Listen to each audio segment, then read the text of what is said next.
नमस्कार the news today को आपण को स्वागत करुछि मो सरस्वती।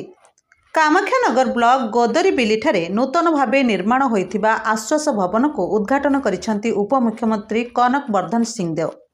यह उद्घाटन कामाख्यानगर विधायक शत्रुघ्न जेना, परजंग विधायक विभूतिभूषण प्रधान, ढेंकानाल जिलापाल आशीष ईश्वर पाटिल, एसपी अभिनव सोनकर, स्विट्जरलैंड बासेडर प्रतिनिधि शशांक महांती, ट्रस्टी दीपक सामंतराय प्रमुख उपस्थित थिले। ढेंकानाल अन्यतम प्रमुख एनजीओ शोभा अनुष्ठान तरफ परिचालना करा जिबाको थिबा एही आश्वास भवन रे विशेष भावे स्वास्थ्य सेवा को प्राधान्य दिया।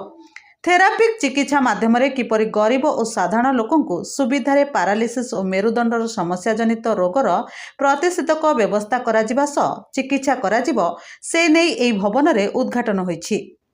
कामाख्यानगर प्रकाश कुमार पात्रंक रिपोर्ट द न्यूज टुडे।